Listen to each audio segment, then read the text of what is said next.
Hi everyone, I'm Jane at Rockin' Worms. I hope you're having a good evening. What I'm going to go over with you in this video is the life cycle of a worm, a red wiggler worm specifically, and how it relates to bin management. What life cycles go in, what type of bin. So let's jump into it and talk about it as we go. So my bin management cycle related to the life cycle of a worm starts with breeder bins. This is one of my current breeder bins. It was set up just this past weekend. So I'm going to disturb them just a little bit for your benefit. And let's see if we can see some of these worms in action. So basically, they're all adults. You can see the bulgy clitellum. This one's really bulgy. I wonder if that's, somebody who's getting ready to breed or just came off of breeding. I'm not sure. But anyways, they have bulgy clitellums. They're in very moist bedding. I'm just going to do this top section here. You can see how many worms I have in here. And the bedding itself is very moist. You can see the moisture on my glove, as well as when I squeeze it, not only does it hold together, but it doesn't break apart readily either. So this is, relatively speaking, a very moist bedding, which is what you want for your breeders. They seem to produce better in a more moist environment. All right. So this is a breeder bin. Cover them back up so they can get back to making those cocoons. All right. So after I have a breeder bin and they make their cocoons, I pull the breeders out and put them into a brand new breeder bin.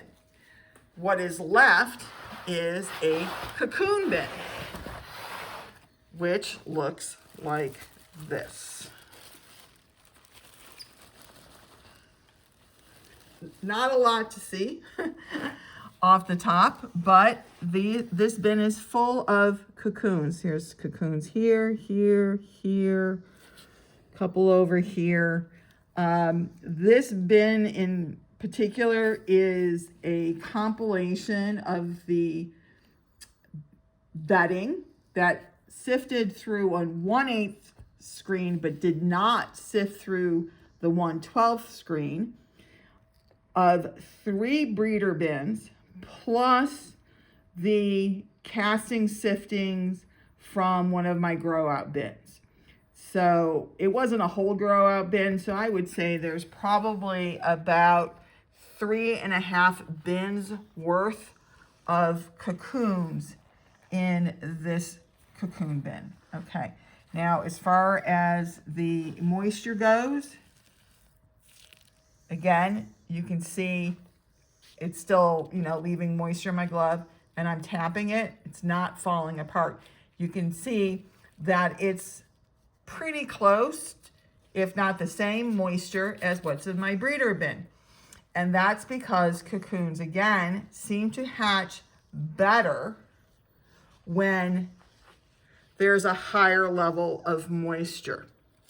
Okay, normally in a cocoon bin, I do have nanny worms or babysitting worms. Those are juveniles that move through the bedding and, keep it aerated, signal to the cocoons that the environment is good and it's safe to hatch. I happen to not have any nanny or babysitting worms in this bin yet, because I just set this bin up with cocoons a couple days ago, and I just haven't had a chance to add those nanny worms into this bin. But I will be doing that, probably tomorrow. I hope to get to it tomorrow.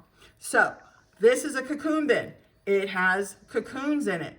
Its job is to allow those cocoons to hatch, and to hatch as quickly as possible. Again, remembering that cocoons will hatch when they're good darn ready to hatch. And all we can do is maximize or optimize the hatching conditions. Now, once the cocoons hatch, they stay in the same bin, okay? But I'm gonna show you what the bin would look like.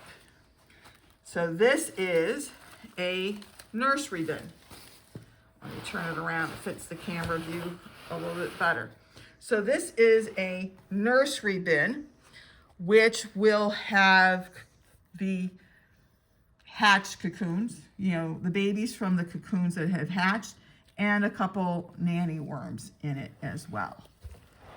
And this bin is actually very moist. My new bedding of the tabletop compost and the cow manure holds the moisture really well.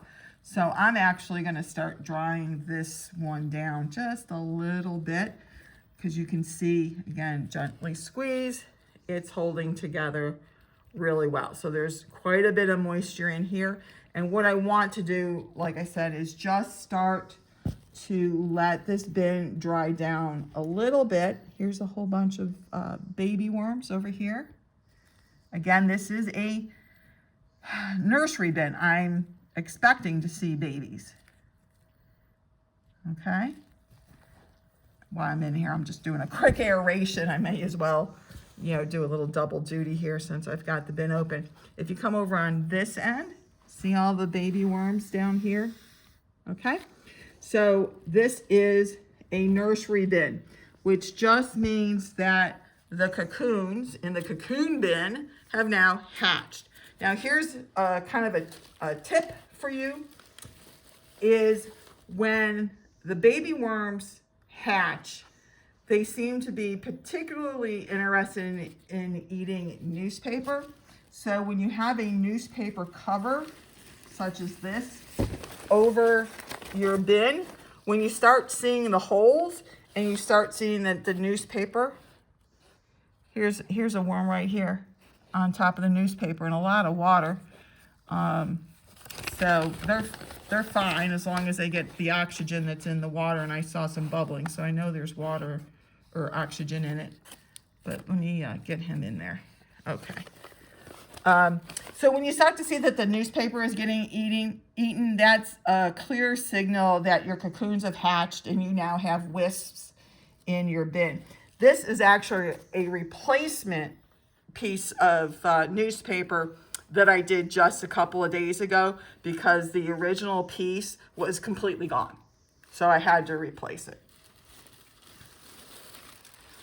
Again, the purpose of the nursery bin is to get these baby worms off to a good growing start now.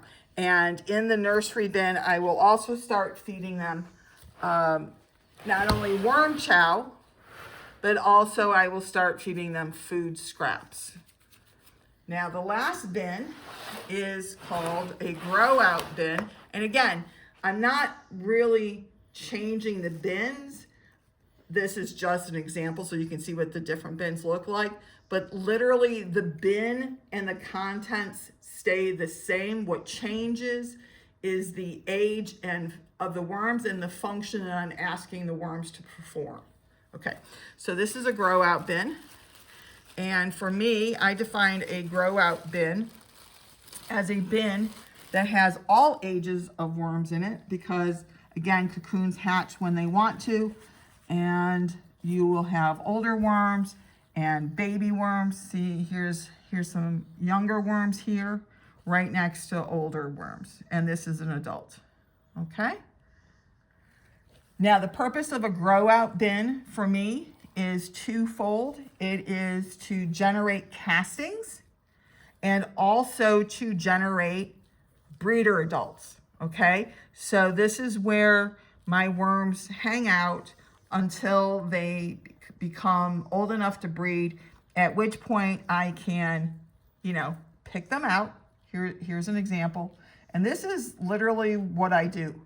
I pick out a breeder and I take them down to a breeder bin and I put them in. And now that worm went from a grow out bin to a breeder bin, and the cycle as far as managing their maturity in a bin succession setup, that completes the cycle. All right. So that's what I wanted to show you. Now, as far as, see, I'm feeding these food scraps. This is a mango seed. And there's other pieces of paper in here because I fed them 7-8 days ago, and I actually need to come back in and feed these guys again. But the moisture here, I want to start drying down. So sometime in the near future, I can start sifting the castings out. These castings look great, but they're a little too wet to easily sift. So I'm going to start letting this bin dry down in the very near future when I know I can predict I can sift. All right, so really that's what this is about. This is what I wanted to show you, how you start with breeders, you get cocoons, then the cocoons hatch into a nursery bin, and then you let the nursery bin grow up into a grow out bin.